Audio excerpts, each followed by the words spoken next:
I'm Rita Bishop with Bishop's Jewelry Gallery here in Fairbanks, Alaska.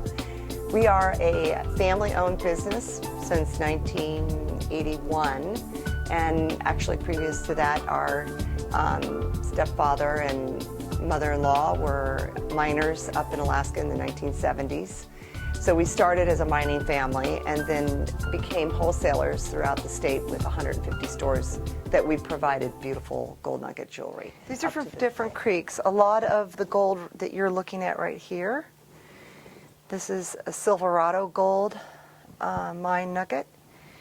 The gold is about found about 250 miles north of Fairbanks. It's known as some of the prettiest gold in the world because of all of the different natural crevices that it has. It makes it look like a piece of sculpture. So they're considered very pretty nuggets. You know, look at that, all the little character that the nugget has. Compared to something that would be, like you can kind of tell this is from a different creek. And this one is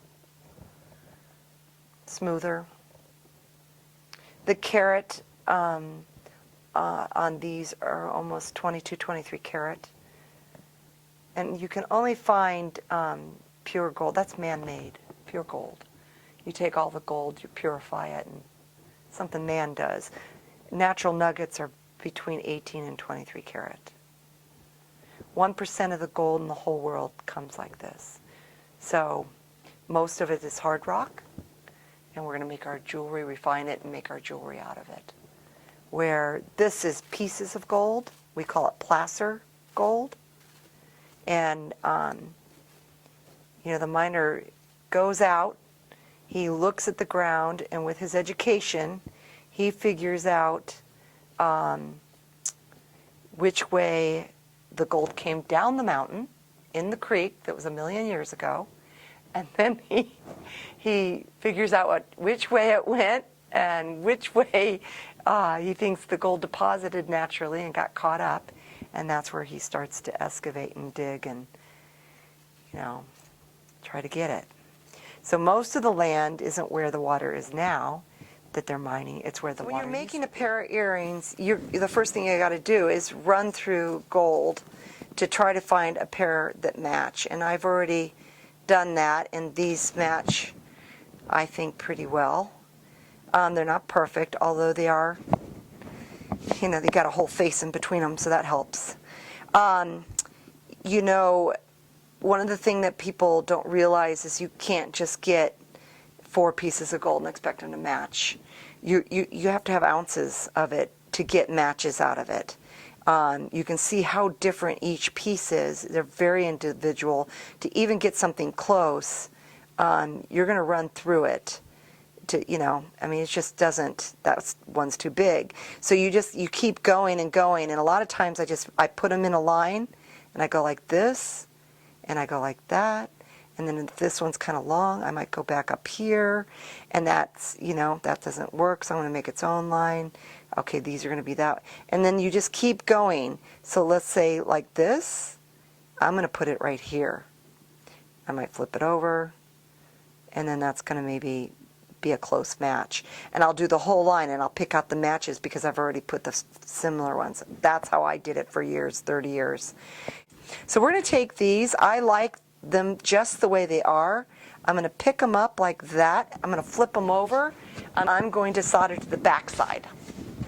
We take a good pair of tweezers and we put a groove in it. That way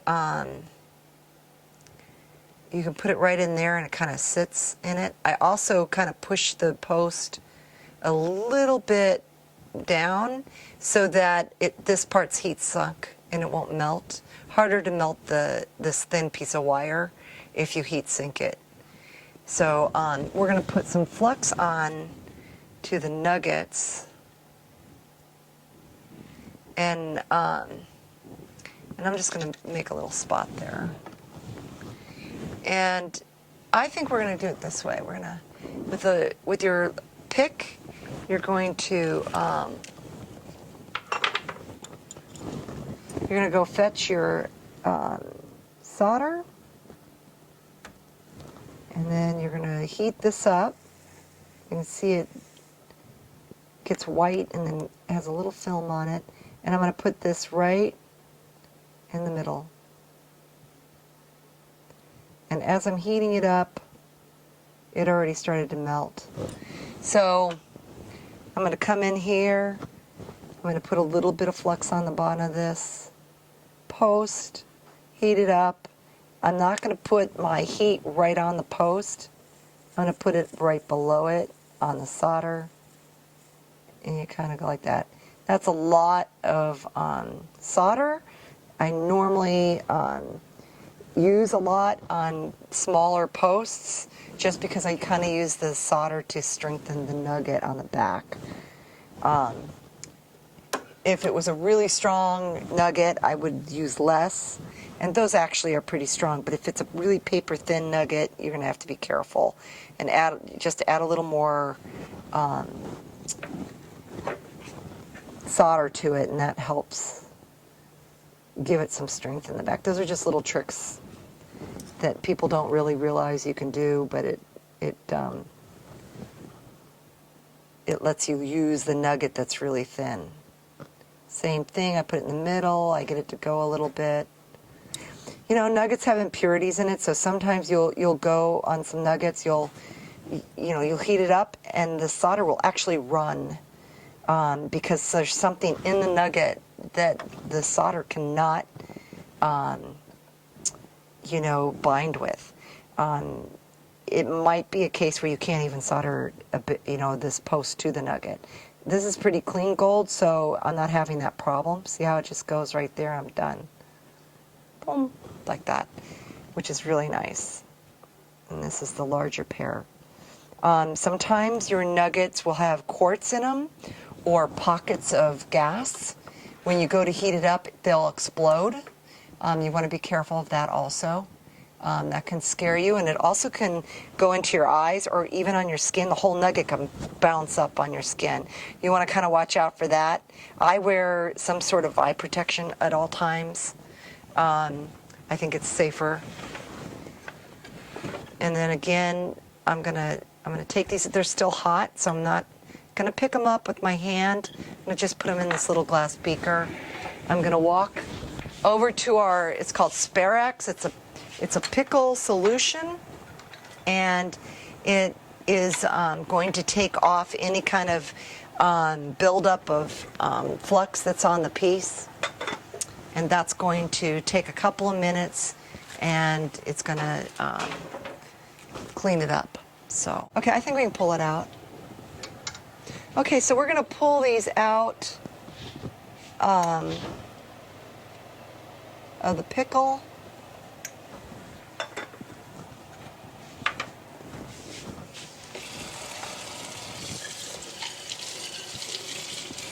You rinse them off. You don't want to touch the acid.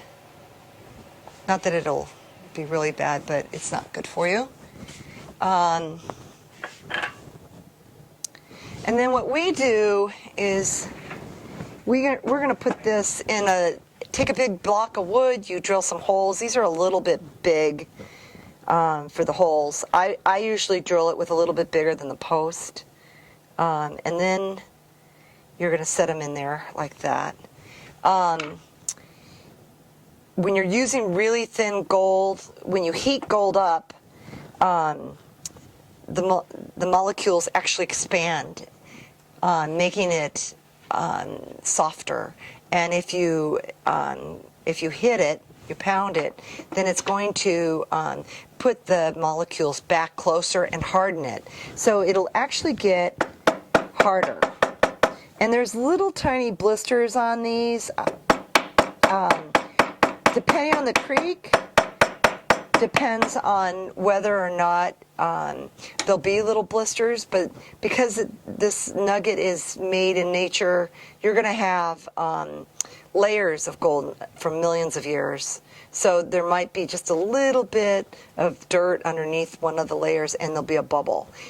This also helps with that. It also, if the hole is not so big, it will straighten the post so that the posts are nice and straight. So that's just a little trick that we've done for years.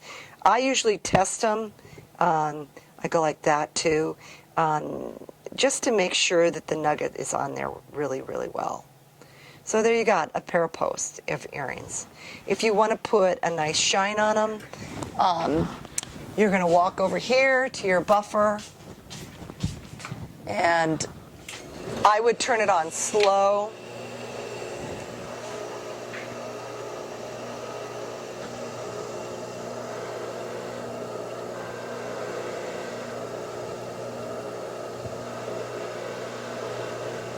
And you're going to buff until you have a nice shine on it.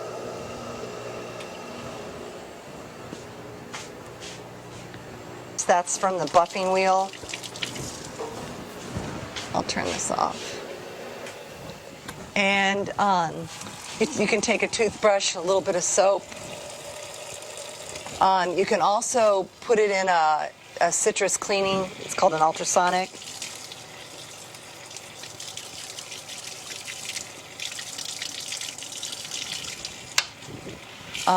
If you have a steamer, it's wonderful to have a steamer.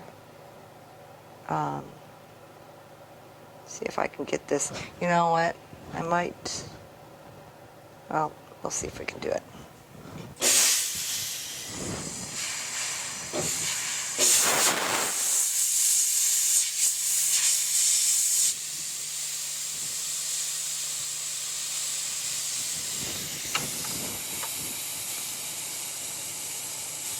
And you can tell it's shinier. This is the one I shined up. And see how dull the other one is. Mm-hmm. This may or may not come off when I, see some nuggets have a little bit of depth in it. It's just minerals. So I would buff this next, and then probably when I steamed it, the minerals would come out. Sometimes they don't. I like the depth in it. Sometimes because of the character that it gives the nuggets. So it doesn't bother me, but you try not to have one with a lot of minerals on it and not another one, so to match. And that's how you do it. And then if I do a lot of them, I do the same thing as when I'm pairing them out. I'll take a little box with a lid, maybe a thin box with a lid, and I'll poke holes, 2 holes, and then I put them in that to pair them out. So, because it's hard to do a bunch of things all at one time, a bunch of pair at one time, and then keep them all together and paired up. So I kind of do it at the end. I'll pair them back up again. And, when I'm making a lot of gold nuggets, I could do maybe 50 pair at one time.